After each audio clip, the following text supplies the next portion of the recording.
have any sunglasses. Okay, so we'll just we start off with the. Yeah, go ahead and Tim and say your name so you can. Rolling. I'm Tim Buck, and this is MX Resurrection. Okay, you know I'm getting the shadow from this leaf. Do I need to move? Yeah. We're rolling. I'm Tim Buck, and this is MX Resurrection.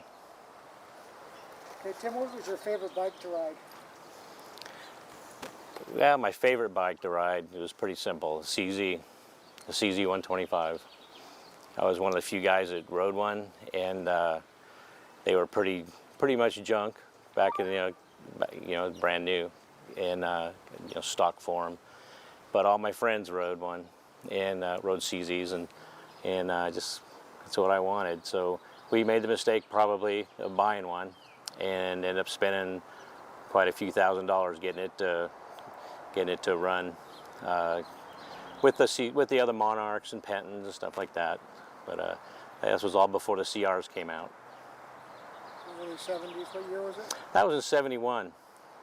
And the mods we did to it were just insane. My dad was an aircraft mechanic, and he was pretty good at fabricating, so we did quite a bit of work to it. And ultimately it was great to race until I turned expert, and then it was pretty much history. But that's my favorite bike to ride. It slid well, it was competitive, it was different, had a different sound, shifted great. Just I love that thing. What do you think of vintage racing today? Vintage racing today is probably a lifesaver for me. It's I think to most of vintage racers, it's not vintage racing because it's all most of us ever done.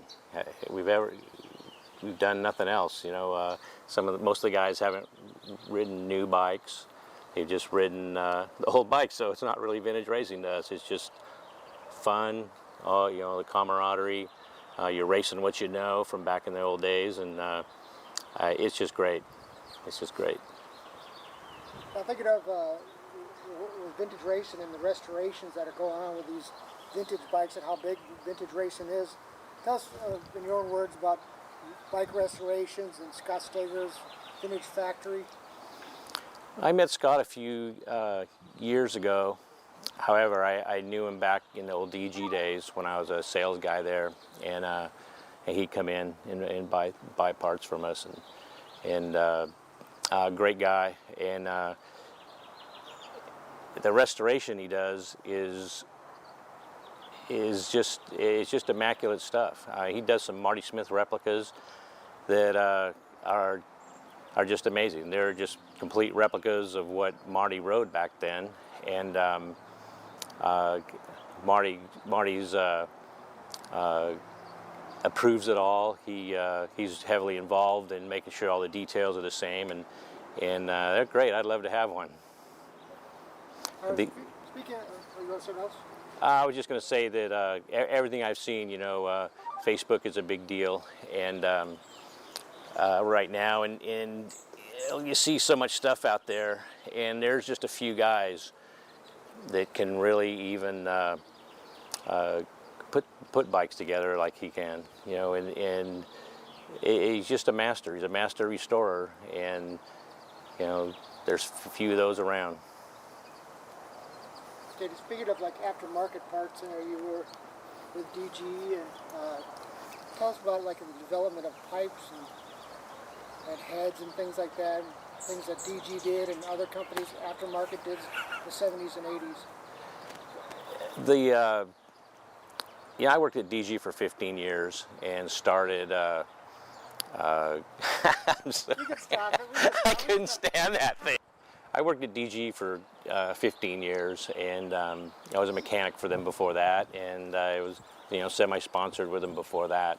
I got to see pretty much how DG did it and the products they supplied through virtually the whole existence of DG. From when I used to go there to buy parts as a young expert until I was being given parts, and then wrenching for Steve Bauer on the Nationals and all the local stuff. He was probably I think Steve Bauer was the longest DG racer, Team DG racer, and it was fun to wrench for him. And so we got to see all the progression of all the parts. But working there, the amount of accessories and parts that the DG sold was just astronomical. You can't even imagine how much they sold. From swing arms, boost bottles, the porting. I mean, it wasn't anything they didn't make, that didn't make a bike work better or, improve it in some way. And DG sold a lot of that stuff. I made pretty good money as a salesman. The commission was pretty good on that stuff. So, it was just a great experience working for DG. The apparel they sold, some of it was groundbreaking, some of it wasn't, but we'd sell containers of accessories. I can't tell you. It's ridiculous how much. Who were the racers that DG sponsored?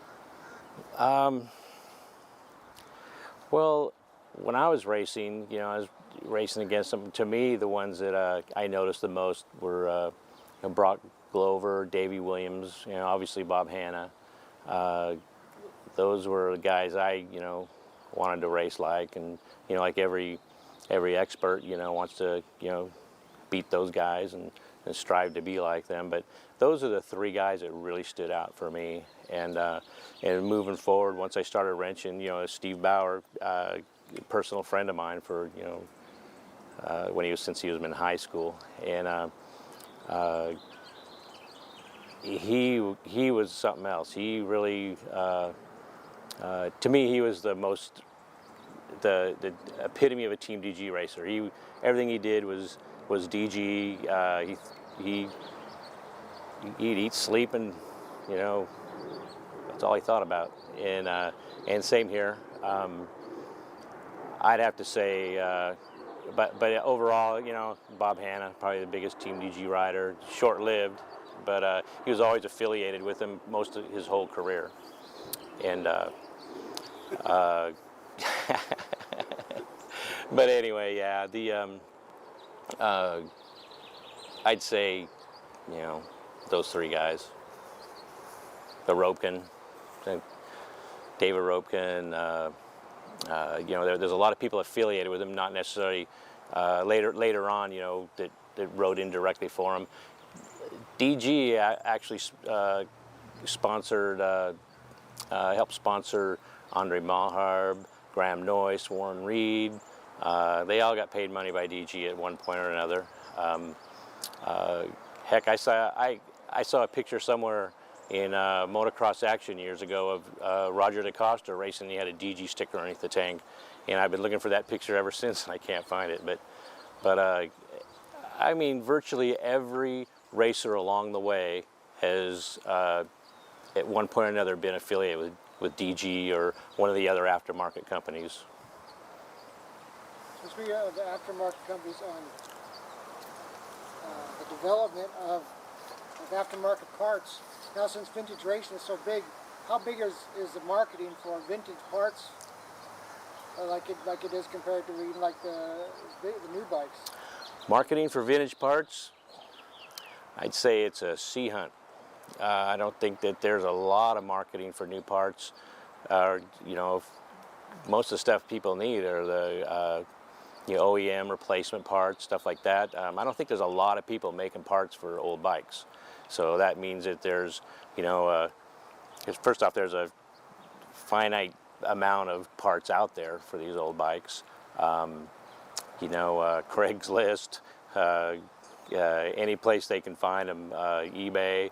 It's just a big sea hunt for parts, and doesn't seem to stop anybody. But there are people that make parts for them. I think there's still some,